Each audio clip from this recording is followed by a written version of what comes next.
It's Yes, crazy. we are, ladies and gentlemen. We are with Bill Varney and my buddy Ron and my buddy Pat, and we are in Alaska, and Bill's in beautiful Colorado. And I want to thank y'all for joining us today. If you could turn that volume down a tiny bit, Ron. Ron's on the back deck. We're going to show you what we're doing here. Okay, there he is. We are slow troll. Well, he was there. He went away. We're slow trolling baits off the back of the boat trying to catch a king salmon. We got limits of halibut last night, Bill. And we got limits of lingcod already today and a million rockfish. Oh my gosh. Now it's salmon time while we do the show live down here in beautiful Alaska. How are you doing, Bill? I'm doing good. What is the king salmon or the salmon limit in Alaska? One per year per person. One king salmon. Per year per person. Isn't that great? Good management. Looks good. What, Pat? My depth is 211 feet. We got a lot going on here on the boat. Wow. Yeah, you're allowed one lingcod. What's the size limit? 30 inches to 35 inches in the slot. Oh my gosh. Pretty wild, right? We got Slot two. fishing. We got two at 34. Oh, jeez. That was lucky. Yeah, it takes about a second to catch a fish here. That's why there's limits like that. It's just too tough. Yeah, you don't want anybody enjoying themselves, that's for sure. It's kind of like the California salmon limits. I think they were filled in like by noon. Oh, you mean the 2-day season? The 2-day season. Did it even last 2 days? That's all. Just Saturday and Sunday. Daniel Rubin, let me tell you something. We have some of the most phenomenal video for you. We haven't used any rods except for the ReelQuick rod system that Daniel Rubin set us up with, Bill. We got 3 of them, and we got the Tesoro 5s tied to them. And every fish we've caught so far have been on the ReelQuick, Daniel. And we got hours of great footage. Oh, that is great. How It's convenient. absolutely incredible, everybody. I know I'm kind of in the shade here, but it is absolutely gorgeous. We are in the middle of the ocean out here. Let me show you. We're up in Alaska. We're in the ocean. We came out of the bay today, and we're out here in the ocean. And look at how rough it is. Crazy, right? Look at the size of that swell. I know, you got to be careful, Ron. We're out here in the middle of the ocean. We're in 208 feet of water, and it's super gnarly, right? Holding on. It's so scary. Holding on tight. But, yeah, what's going on in SoCal? Are the fish biting? Last weekend, as a lot of folks know, and as you know, I was up at Morro Bay, fishing up around Morro Bay. And fishing was really, really good up there. Beautiful conditions. The swell, as we've talked about, has been really small. It's been mostly from the south. There's very little. Well, there's really no northwest ground swells. There's a little bit of a wind swell from the northwest, but Morro Bay was maybe like 2 to 3 foot. One of the smaller I'd seen. You could tell the swell was from the south because over by the rock, which sticks out in the water, was very calm over there. But surf fishing was great. It was absolutely beautiful up there on the beach, around 70 degrees, no breeze all day long. The sun was out. But I do have a fish story, a surf fishing story. Let's go. So, one thing I've learned over the years, of course, I've told lots of people, is that when you go fishing, whether it's on the boat or on the shore, you always want to have multiple different types of bait, because one day a fish might be, or the group of fish might be eating one thing, and another day the school of fish might be eating something else. So the first day I was up there, as I said, amazing conditions. And the thing too is that you could look right out in the water and you could see that it went out maybe 2 to 3 feet deep for 100 feet, and then all of a sudden dropped off, and there was a big churn, almost like a rip current out there. You knew there were fish there. So I started with a Gamakatsu bait, no bites. I changed up the Gamakatsu to a different Gamakatsu bait, no bites. I went with a gulp bait, no bites. So I said, okay, it's got to be sand crabs. There were so many sand crabs there. I don't know if it's because of the MPA closures or it's just that nature is doing its normal thing. Of course, sarcasm is the lowest form of comedy there. But there were so many sand crabs that you couldn't even put the net into the sand. You just leave it in the water, maybe 2 inches off the bottom, and it would just fill with crabs. So there were all these soft shells. I put one soft shell on, no bites. I put 3 soft shells on, no bites. So I thought, well, let's see what else I can find in the sand, because I'd found these really big bean clams, and I was going to break some of those up and use the bean clam. Well, when I'm digging in the sand there, up comes a sandworm. Now, of course, I could tell from the sandworm because it was like a fluorescent green color. Usually they're kind of an orangish color. I know that when I see them that color, they've been eating Grunion eggs. So obviously Grunion are all the way up in the central coast of California. I put the worm on, I cast out. 2 or 3 seconds later, I've got a 14-inch barred perch. Oh my From that point on, digging up some sandworms on the beach, every single cast, a big perch. Absolutely excellent fishing up there. Yeah, sounds phenomenal. And then Beautiful. Are the Grunion running tonight? Yes, the Grunion are running tonight and they're running tomorrow night. They will probably run into Saturday night also would be my guess. But right now, Dave, we got the Grunion running effect along with the Grunion fry hatching effect. So what happens at these really big high tides, for example, there's one coming up from a minus tide this morning to a 6+ tide later tonight around 10:30 or 11.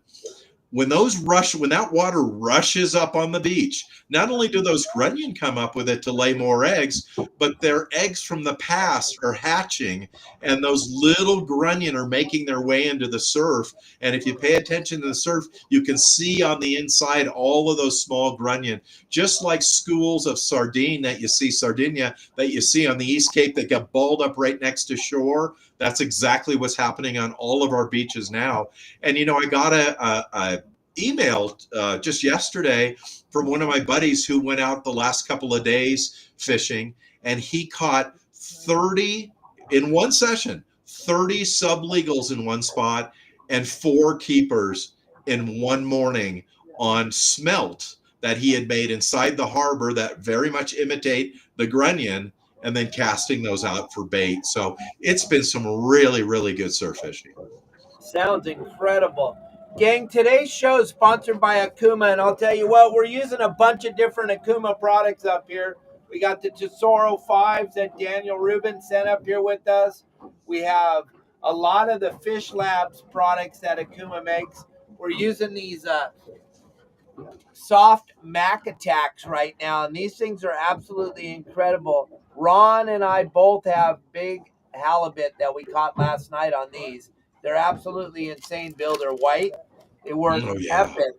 We got a bunch of these. We got all kinds of great lures from Okuma in the box here. We're going through a bunch of stuff. And I'll tell you what, those Tesoro reels are holding up perfectly for what we're putting them through. And we're putting them through a bunch. So we got all kinds of stuff to look at. We got a cool new thing that you put on your electric screwdriver, if you will, or your battery operated drill, and you can wind the line onto your reel. We're going to show you that in a little bit. Bill was talking about it last week. It's incredible how easy it is to use, right, Bill? Oh, the thing is amazing. Remember we were joking last week about how the electric reel can cost up to $4,000, and that product is $100, and you can put it on and off and use the reel for all different purposes. So that's a great product. I was really surprised somebody didn't think about it before. And of course, Dave, you and I have seen those way in the past when I think Penn was the one who made those for putting line on your reel, something similar to that, but not quite as well built. So that is a great product. Absolutely. They're going to come in very handy. We'll show you that in a little bit here, gang. What we're doing right now is we're up here in Alaska, and we knew we were going to do our show live out on the water up here in Alaska, so we decided to start trolling for coho salmon or silver salmon. We're just working a couple of inlets out here in the Pacific Ocean. We're in the Gulf of Alaska right now. We're about 60 miles outside of Juneau. And the weather, I showed everybody in the beginning, it's absolutely gorgeous. Maybe Ron could pan around with his camera back there in the back for a second. I'll jump off the screen here, and we'll show you what we're doing here. It's absolutely spectacular.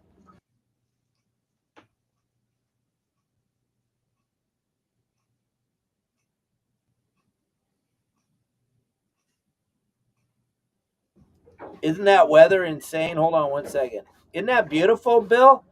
That is amazing, and when I was working on my conditions report for this week, I saw that there's just very no really activity up in the Aleutians or in Alaska right now to create big swells and lots of wind. So beautiful weather for you guys. What great timing to be up there.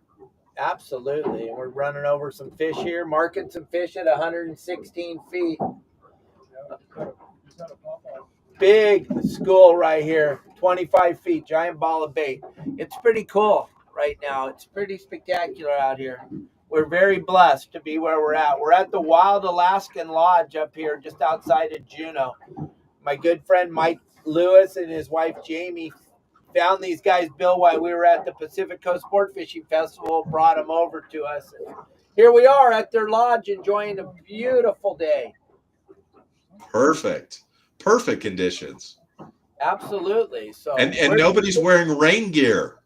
I got flip-flops on, Billy. I got my flippies on. Wow. I picked a heck of a day to not wear underwear, though. It is a kind of chilly. Going free and easy, huh? Oh, yeah. Letting them breathe, baby. That's good. Now, do you have any idea, Dave, how many salmon you can be in? We got a hookup on the salmon. Hold on. Yeah. Any idea how many you can be in possession? Might be the bottom. I don't know. That looks like a fish. What'd you say, Bill? Do you have any idea in Alaska how many salmon you can be in possession of? We can have one silver or one king salmon. You have to write it down on your license immediately. So you can't have any more. And then we ended up in shallow water here, boys. I see that I'm snagged in the gear. In the other gear? Yeah. Oh, good. What a mess. Shallow water, we're bouncing off the bottom. What a mess. Sorry, Bill. That's Live okay. fishing, That's right. The bottom comes up in some spots. Yeah. So you guys are dragging the downrigger, and then it's clipped onto the downrigger? Yeah, it's just clipped onto the little clip, so the minute it gets a bite, it'll pop right out. And how deep is the downrigger? How deep are we fishing? 100 feet? Right now, we're not fishing anything. We got a giant, massive mess. Look at the birds working outside of us, too, but we're a couple hours away from being ready to fish again. What kind of bait fish are pushed up by the salmon? Maybe herring or something up here. Herring, yeah. That's what I would think around there. They push up those herring balls. I have no idea what's going on out here. Hold on.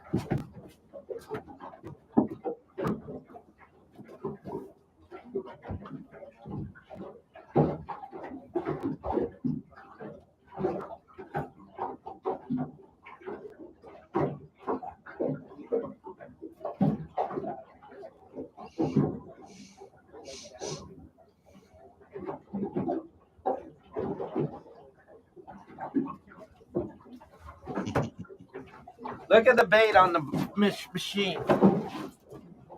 I don't know what it is. But we're going to catch one here in a couple hours. I can feel it. So what else is going on? Can you still hear us? Yeah, lots going on. Good. So here's an update with what's going on down in Cabo, down at your house, and what's happening with Marley. Well, Tropical Storm number 2 and number 3, Barbara, and Chrome, I think Crone is the third one. They made their way up kind of toward your neck of the woods, but as the water cooled, they slowed down dramatically. Their wind speed only around 25 miles an hour. But Dave, what was so interesting about that is that because of their proximity to one another, they caused what was called the Fujiwara effect. And what that is when two lows, so usually there's one above the other one, when they come near each other, they actually start spinning around one another, which is what happened. And then often the two lows join to make one supercell or one super hurricane or tropical storm. They lost so much of their speed, they had an inability to come together. And so they're petering out. But below them is the fourth tropical storm of the year. Can't think of its name right now. Let's see. It is, let me look up my notes. The fourth tropical storm down there is Dahlia, and Dahlia really looks like it's going to turn into a hurricane.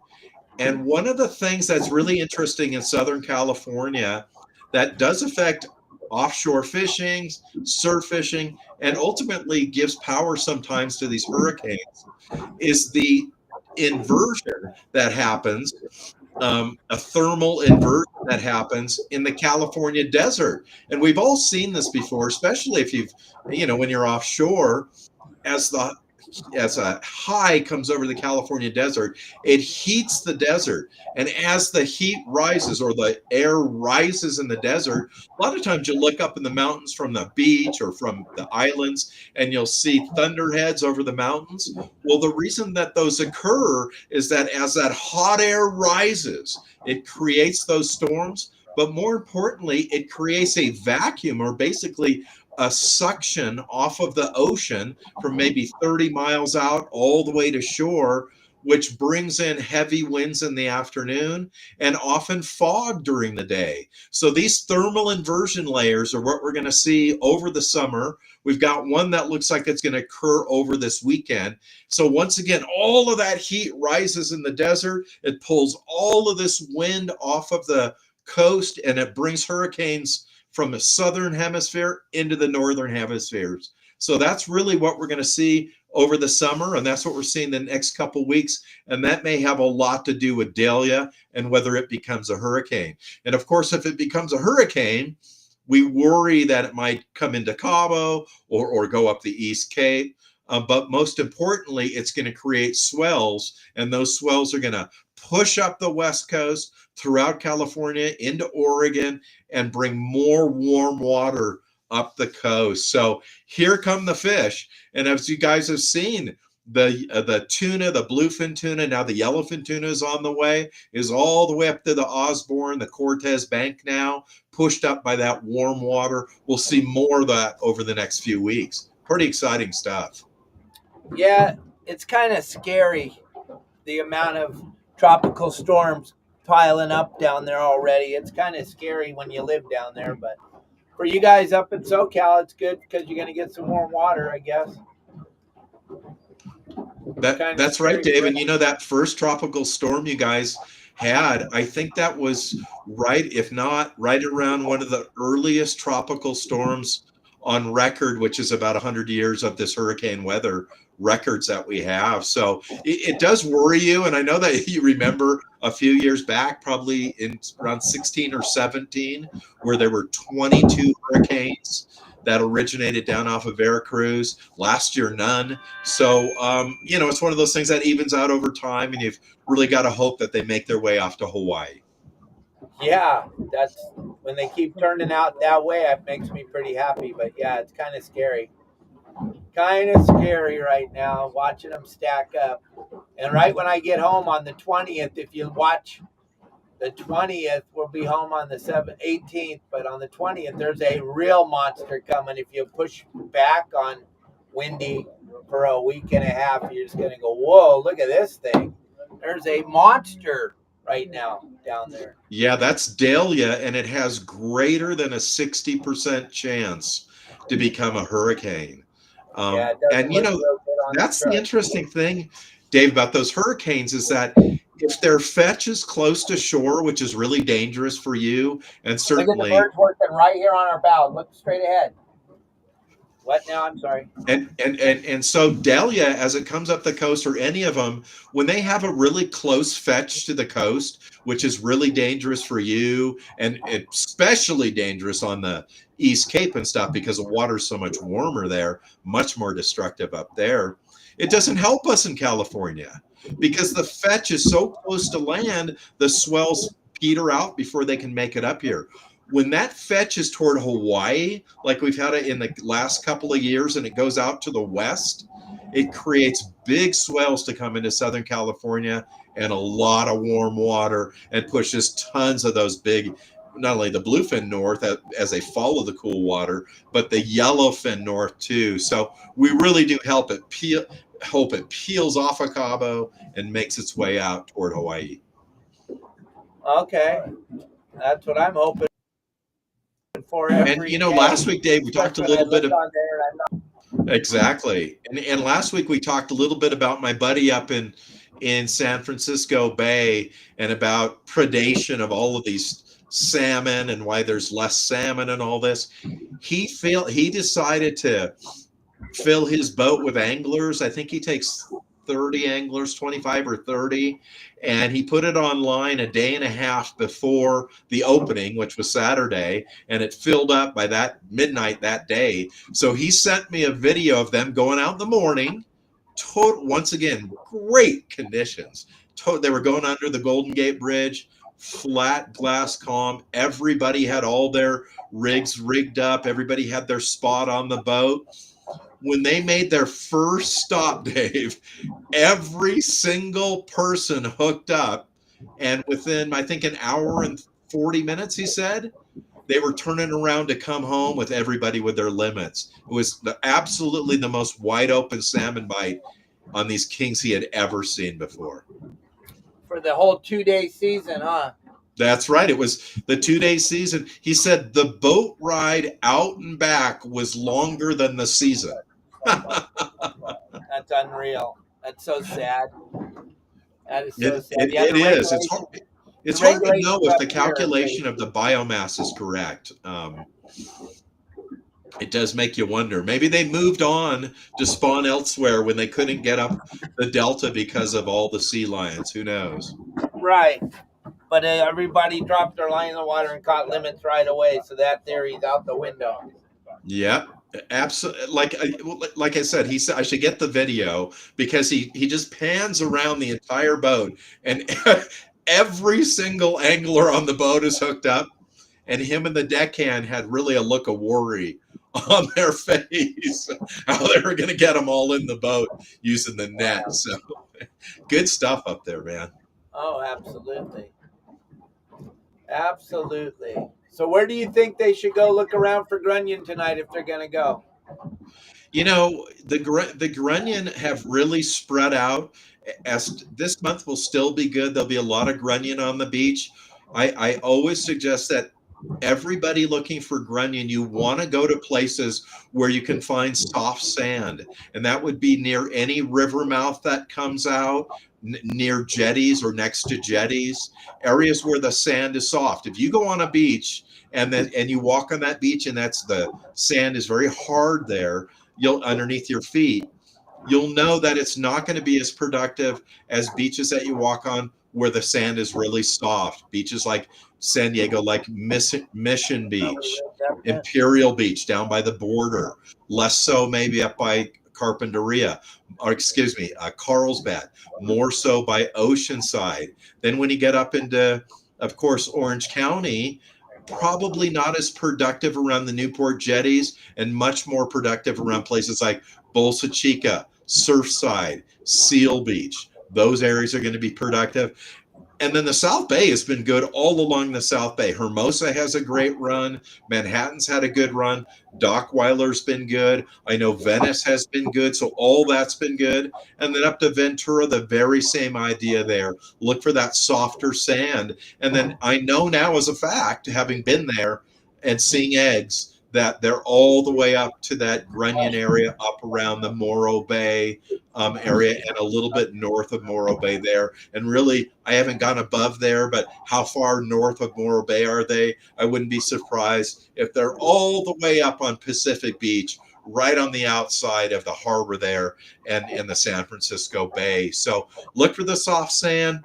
Get there around 10 o'clock at night. Probably 10 to 1 in the morning is going to be your best time for those Grunion, and they're still running in huge numbers. Perfect, gang. There you go. I want you to check this thing out. Bill and I were talking about winding in your line. If you're fishing with the kite reel, check this, the McCarty Rapid Winder.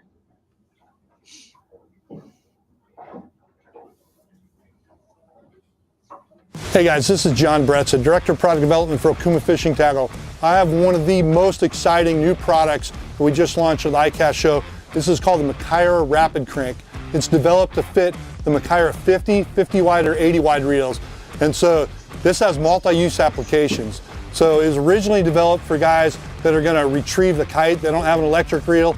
They don't have to spend time wrenching down on a reel without having that electrical device.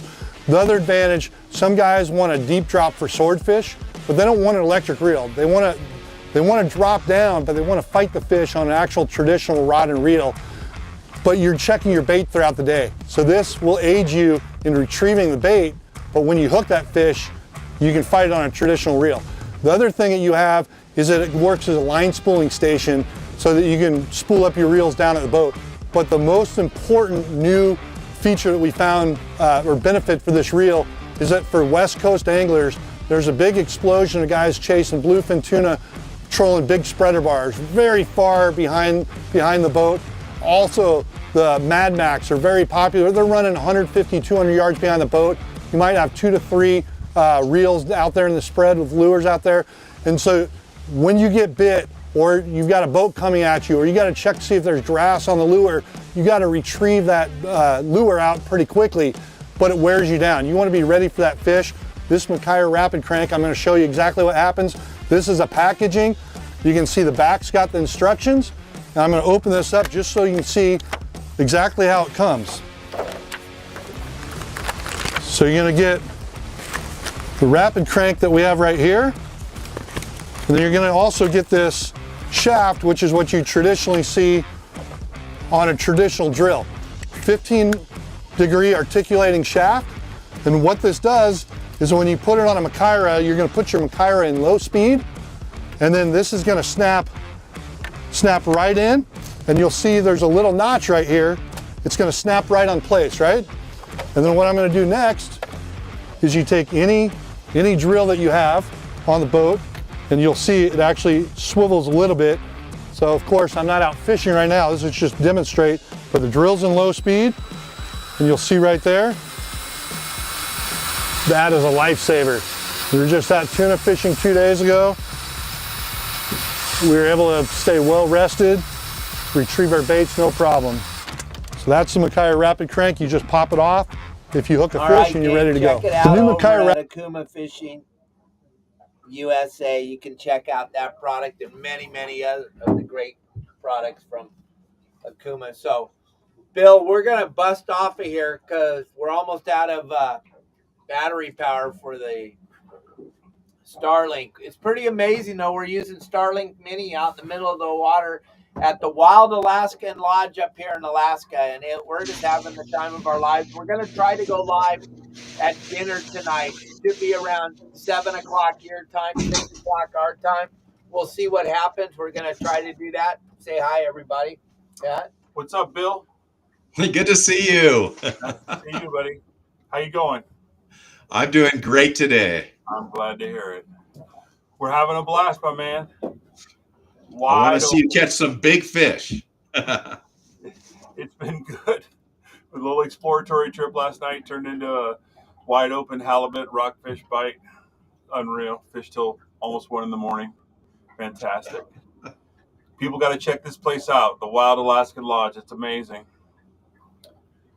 Yep, and you get to self-guide. So we're out on the boat, the three of us, and we haven't killed each other yet. Quite amazing. Quite amazing. But gang, I want to thank y'all for watching the show. Please check out Okuma Fishing. Go to Okuma Fishing USA. Go to their website. Check out all the great products they have.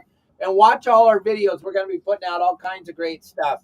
So thank you all very, very much for watching today. Bill, thanks for jumping in and helping me out. It's always fun to have you on Wednesdays. And guys, check out Bill's game plans over at Your Saltwater Guide.com. We're giving you guys 7 days free to look at everything on the website. We open it all up, right, Bill? I know it's gonna get shallow quick. You know. No, if we go that way. All right, Bill. That's great. Thank you, Dave. You guys have fun up there. Anybody have questions about the website or my section or the weekly game plans, be sure to give me a call. And everybody that's helped us out with all the lures, and Daniel Rubin, everybody, thank you all very much. Check out the ReelQuick products, and we'll be with you tonight at 6 o'clock.